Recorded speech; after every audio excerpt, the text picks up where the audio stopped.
Bismillahirrahmanirrahim. Assalamualaikum warahmatullahi wabarakatuh. Selamat sejahtera. Kita bertemu lagi dalam 20 Ramadan.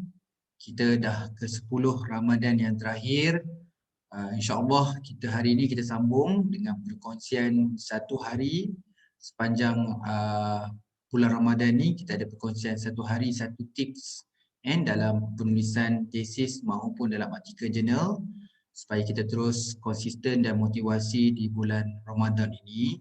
Okey, topik hari ini seterusnya adalah sumbangan dan impak dalam sebuah penyelidikan. Sejauh mana dalam satu penyelidikan itu, di bahagian akhir kita mampu untuk menyatakan dan melaporkan sumbangan yang dapat dihasilkan daripada sebuah penyelidikan. Okey, ada 3 slide hari ini. Okey, slide pertama adalah kita jelaskan sedikit dan juga penerangan supaya kita lebih jelas apa yang dikatakan sumbangan, apa yang dikatakan berimpaknya sebuah penyelidikan itu. Okey, dari aspek sumbangan dan impak ni, dia merupakan satu membudayakan dan memperkasakan serta melestarikan dan kapasiti penyelidikan yang bagi menjana ilmu yang mampu menyumbang terhadap perkembangan bakat.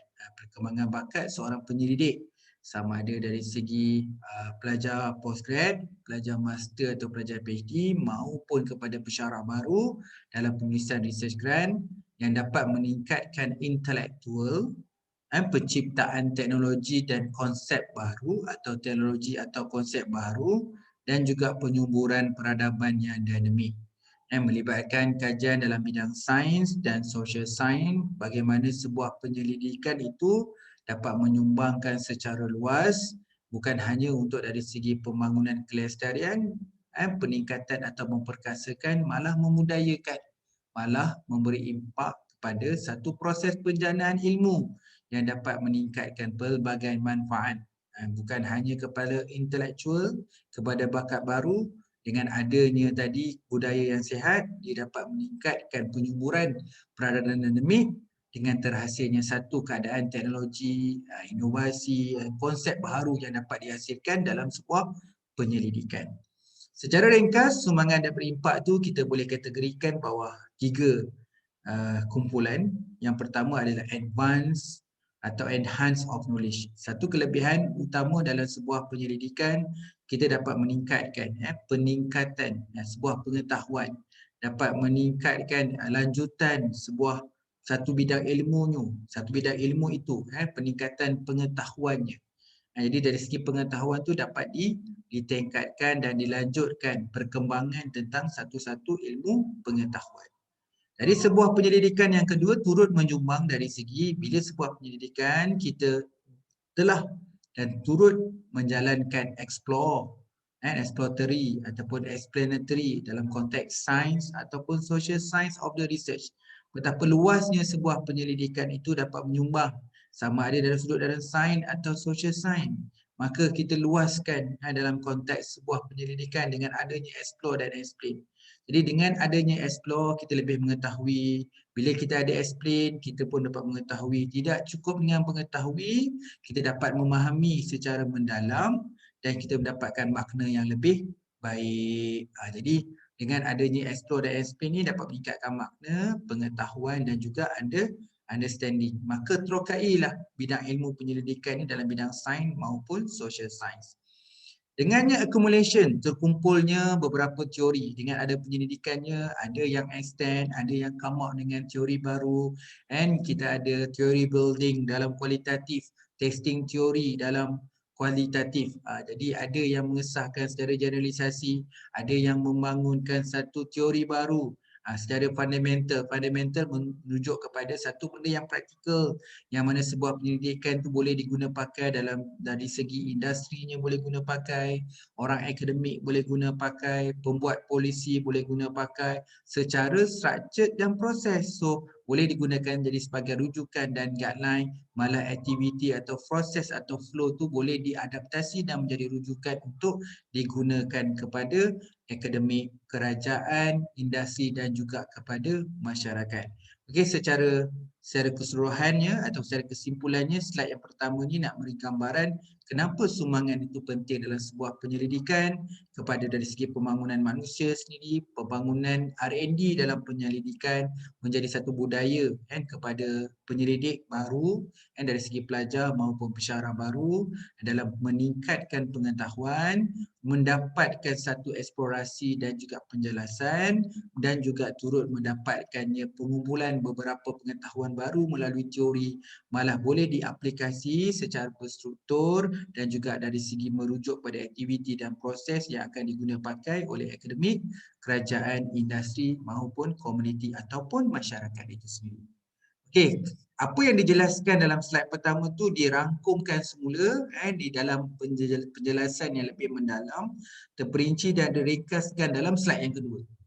Jadi kita boleh katakan sumbangan dan impak dalam penyelidikan ini adalah satu peningkatan tahap intelektual dan penciptaan teknologi. Bila sebut teknologi termasuk inovasi serta konsep baru.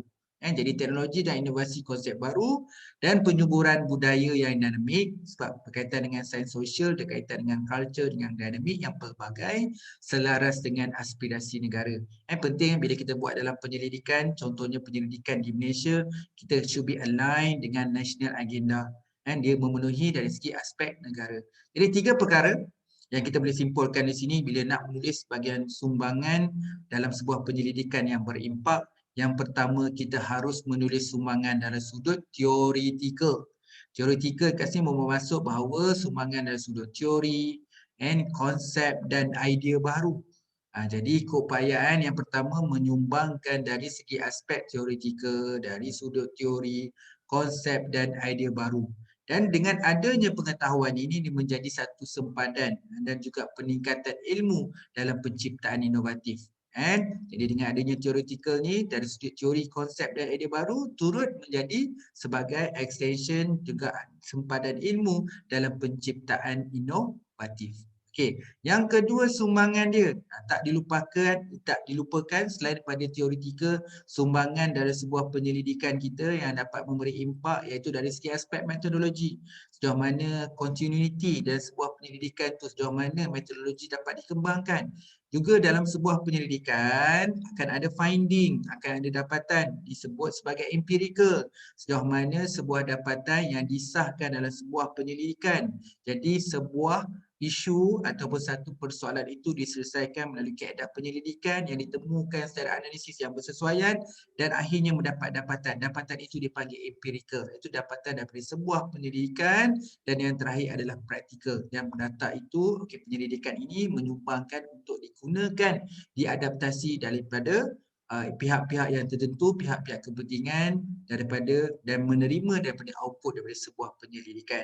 Justru secara praktikal ini, secara direct, theoretical, methodological, empirical dan juga praktikal seperti mana yang Pak Cik jelaskan dalam minggu-minggu awal di bulan Ramadan dalam bahagian kepentingan penyelidikan. Di bahagian yang terakhir iaitu sumbangan adalah benda yang telah berlaku daripada penyelidikan ini yang mana kepentingan kajian benda itu belum berlaku lagi. Tetapi sumbangan adalah benda yang berlaku.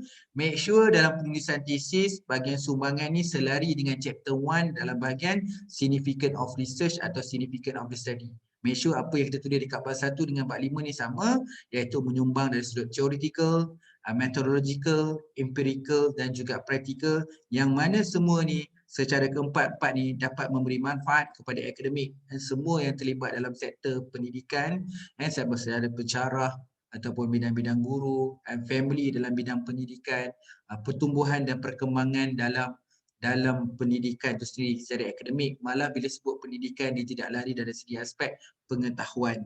Okey, yang kedua adalah sudut metodologi dan sudut penyelidikan sejauh mana kajian ini menyumbang dari sudut metodologi, apa yang kita extend, yang kita kembangkan metodologi berbanding dengan penyelidikan sebelumnya dalam topik ini. Dari segi kita punya penetapan objektif, persoalan dan hipotesis, kita akhirnya realisasikan dengan penemuan dapatan.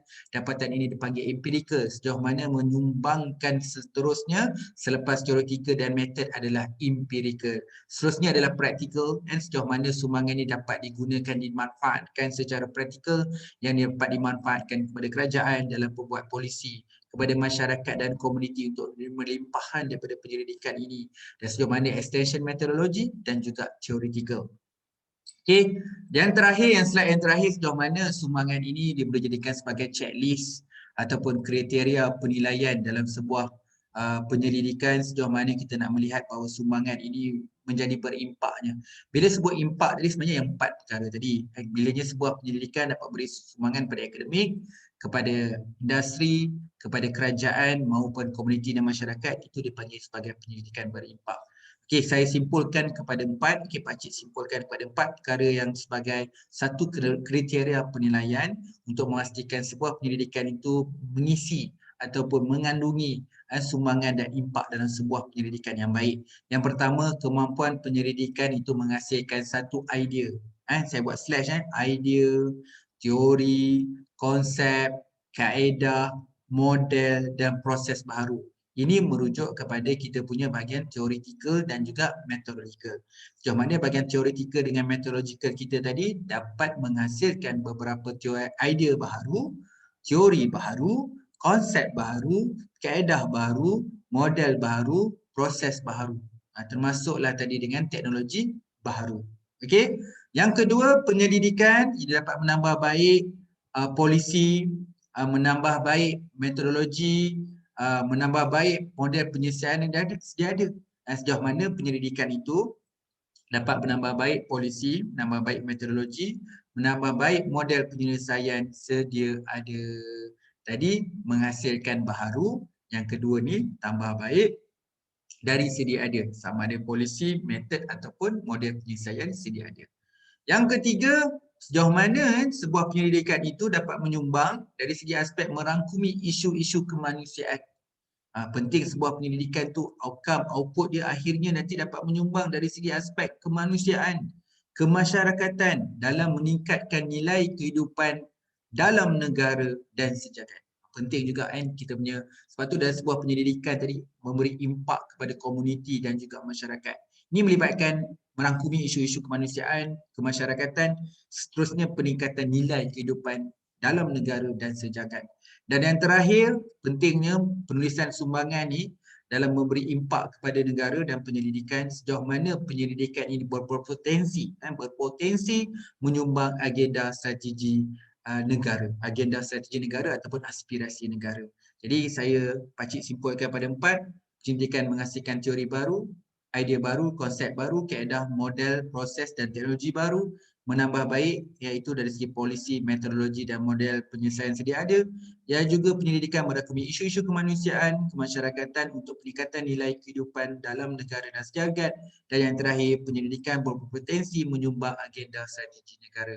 Jadi jelas 3 slide ini untuk memperihalkan kenapa sumbangan dan impak tu penting dalam sebuah penyelidikan, sejauh mana bahagian sumbangan di bahagian kesimpulan, di bab kesimpulan ini harus selari dengan chapter 1 di bahagian significant of the study atau significant of research, memastikan apa yang belum berlaku dijangkakan dengan apa yang berlaku adalah align, pastikan dia dapat memberi manfaat kepada semua dari sudut teori, method, empirical dan juga praktikal, sejauh mana 4 tadi sumbangan itu secara direct dapat beri manfaat kepada akademia, masyarakat, komuniti, kerajaan dan juga industri.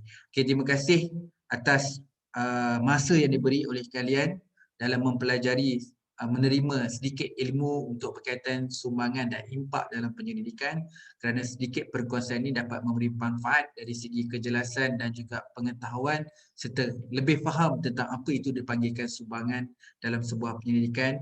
Kurang kesilapan daripada Pakcik, mohon maaf. Semoga dengan ada perkongsian ini dapat meningkatkan lagi manfaat kita dalam penulisan tesis maupun geran penyelidikan maupun artikel jurnal. Okey, insya-Allah kita bertemu lagi pada keesokan harinya 21 Ramadan. Okey, di 10 Ramadan yang terakhir ni semoga kita dapat meningkatkan juga amalan ibadah kita. Sambil-sambil tu ada ruang-ruang masa yang sedikit tu, intai-intailah perkongsian kita di bulan Ramadan ni untuk pastikan bahawa kita dapat juga meneruskan dalam pengajian pendidikan ni dalam menyiapkan tesis PhD, master ataupun dalam penulisan artikel jurnal. Lagi sekali Pakcik mohon maaf dan kita akhiri dengan kita punya perkongsian ini dengan ucapan terima kasih Assalamualaikum dan selamat sejahtera.